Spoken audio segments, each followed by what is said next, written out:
দেখুন, এই মুহূর্তে পশ্চিমবঙ্গের নির্বাচন প্রক্রিয়ায় এমন একটি ঘটনা ঘটছে যা রাজ্যের প্রায় 7,66,00,000-এরও বেশি ভোটারের ভবিষ্যৎ নিয়ে প্রশ্ন তুলেছে। নির্বাচন কমিশন এই মুহূর্তে ভোটার তালিকাটিকে নির্ভুল করে তোলার জন্য একটি বিশেষ পরিশোধন প্রক্রিয়া শুরু করেছে।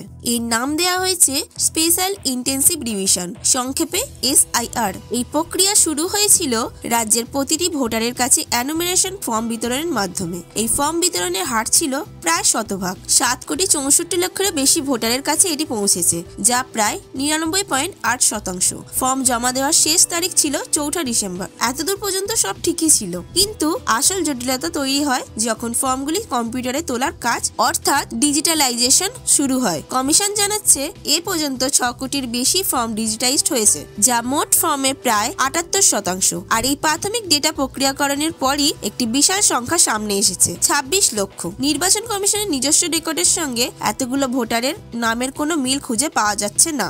কমিশন নিজেই মনে করছে বাকি ফর্মগুলির ডিজিটাইজেশন শেষ হলে এই অমিলের সংখ্যাটা আরও বাড়তে পারে।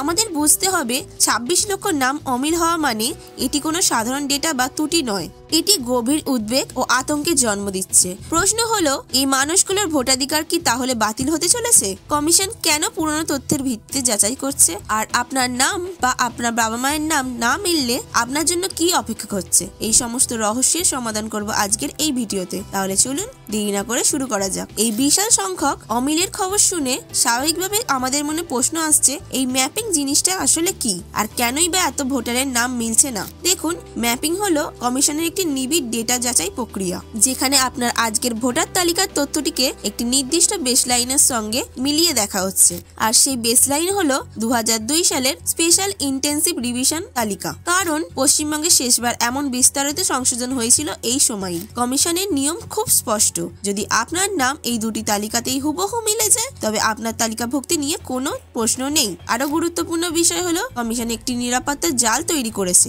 যদি আপনার নিজের নাম নাও মেলে কিন্তু আপনার বাবা মা মায়ের নাম সেই 2002 সালের তালিকায় থাকে, তাহলে কিন্তু আপনার নাম স্বয়ংক্রিয়ভাবে চিহ্নিত হয়ে যাবে এবং আপনাকে আলাদা করে কোনো নথিপত্র বা প্রমাণ জমা দিতে হবে না। এই বছর কমিশন একটি অত্যন্ত গুরুত্বপূর্ণ পদক্ষেপ নিয়েছে। তারা শুধু বাংলার তালিকা নয়, দেশের অন্যান্য রাজ্যের ভোটার তালিকার সঙ্গেও এই ম্যাপিং করছে।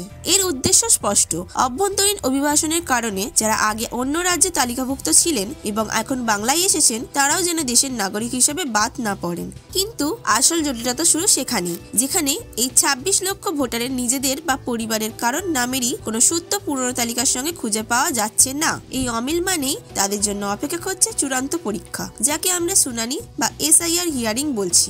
এই যে বিপুল সংখ্যক 26 থেকে 28 লক্ষ ভোটারের অমিল দেখা যাচ্ছে, এটি কিন্তু স্বয়ংক্রিয়ভাবে তাদের তালিকা থেকে বাদ পড়া ইঙ্গিত নয়। এই পরিস্থিতিতে নির্বাচন কমিশন একটি গুরুত্বপূর্ণ বার্তা স্পষ্ট করে দিয়েছে যে ভোটারদের নামের মিল বা কোনো সূত্র পুরনো তালিকায় পাওয়া যাচ্ছে না, তাদেরকেই বাধ্যতামূলকভাবে শুনানিতে ডাকা হবে, অর্থাৎ SIR হিয়ারিং এ ডাকা হবে। এই শুনানি হলো একরকম চূড়ান্ত যাচাই প্রক্রিয়া, যেখানে ভোটারকে নিজের প্রমাণ সহ নথিপত্র জমা দিয়ে যোগ্যতার প্রমাণ দিতে হবে।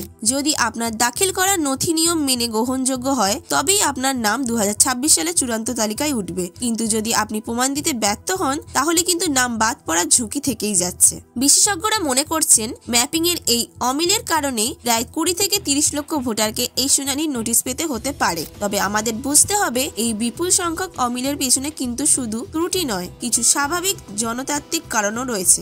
গত 2 দশকে বহু নতুন প্রজন্ম ভোটার হয়েছে, যাদের নাম স্বাভাবিকভাবেই 2002 সালের তালিকায় থাকা সম্ভব নয়। এছাড়া নামের বানান ভুল, ঠিকানা পরিবর্তন বা পরিবারের মধ্যে স্থানান্তরের ফলে তাদের তথ্যের সঙ্গে পুরনো ডেটার অমিল হওয়াটা খুবই স্বাভাবিক। তবে কমিশন মনে করে এই অমিলগুলোর মধ্যে একটি উল্লেখযোগ্য অংশ জাল বা অপ্রামাণিক নথির কারণেও হতে পারে। আর সেই কারণেই তারা এই শুনানির মাধ্যমে প্রতিটি বিষয় নিবিড়ভাবে খতিয়ে দেখতে চাইছে।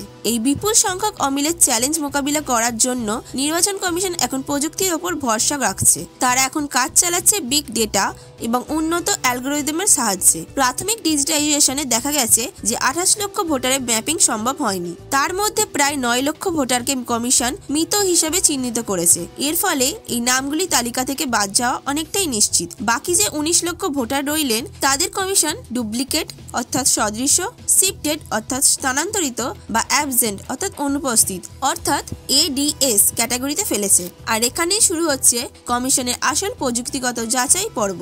তারা মৃত ভোটারকে খুঁজে বের করার জন্য এখন আধার ডেটার সঙ্গে ক্রস চেক করছে। এই প্রসঙ্গে একটা চাঞ্চল্যকর তথ্য সামনে এসেছে। UIDAI এর রিপোর্ট বলছে 2009 সাল থেকে পশ্চিমবঙ্গে প্রায় 34 লক্ষ আধার কার্ডধারীর মৃত্যু হয়েছে। কমিশনের চিহ্নিত 9 লক্ষ মৃত ভোটারের সংখ্যার সঙ্গে এই 34 লক্ষ আধার ডেটার কিন্তু একটা বিশাল ফারাক রয়েছে, যা থেকেই বোঝা যায় ভোটার তালিকা পরিমার্জনের কাজটি কতটা বিশাল এবং কঠিন। মৃত ভোটারদের চিহ্নিত করতে কমিশন শুধু আধার নয়, বিভিন্ন সরকারি প্রকল্পের ডেটাও ব্যবহার করছে, যেমন বিধবা ভাতা বা সমব্যাধির মতো প্রকল্প। পাশাপাশি ব্যাংকের সেই সব গ্রাহকদের তথ্য খতিয়ে দেখা হচ্ছে যাদের অ্যাকাউন্টে দীর্ঘদিন ধরে KYC আপডেট হয়নি। ভবিষ্যতে ভুয়ো বা সদৃশ্য ভোটারদের আরও নিখুঁতভাবে চিহ্নিত করার জন্য কমিশন ফেসিয়াল রেকগনাইজেশন এবং আর্টিফিশিয়াল ইন্টেলিজেন্স অর্থাৎ AI এর মতো অত্যাধুনিক প্রযুক্তি ব্যবহারেরও পরিকল্পনা করছে। সব মিলিয়ে এই প্রযুক্তি খেলাটাই এখন পুরো SIR প্রক্রিয়াকে নিয়ন্ত্রণ করছে, যাতে 2026 সালের আগে একটা নির্ভুল ভোটার তালিকা প্রস্তুত করা যায়। তবে এই পুরো প্রক্রিয়ার আসল চাপটা কিন্তু গিয়ে পড়ছে আমাদের মাঠ পর্যায়ের কর্মীদের ওপর, অর্থাৎ বুথ লেভেল অফিসারদের ওপর। মাঠ পর্যায়ে তাদের কাজটা কতটা কঠিন সেটা বোঝাই যাচ্ছে। এক হাতে পুরনো তালিকা ঘেঁটে ম্যানুয়ালি তথ্য মেলাতে হচ্ছে, অন্যদিকে ফর্মের ভুল সংশোধন করা এবং ডেটা ম্যাপিং এর বিশাল চাপ সামলাতে হচ্ছে। এই কাজের চাপ এতটাই বেড়েছে যে কর্মীদের মধ্যে চরম মানসিক চাপ তৈরি হয়েছে। শোনা গেছে আত্মহত্যা এবং মৃত্যুর খবরও। এর পাশাপাশি রাজনৈতিক দলগুলোর কাছ থেকে হুমকি আসার কারণে তারা অতিরিক্ত নিরাপত্তার দাবিও তুলেছে।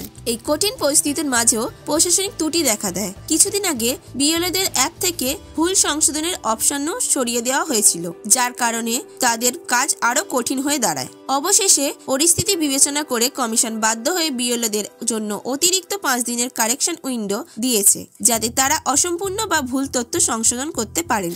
এই পুরো SIR প্রক্রিয়াটি স্বাভাবিকভাবে রাজনৈতিক মহলে এখন ব্যাপক উত্তেজনা সৃষ্টি করেছে।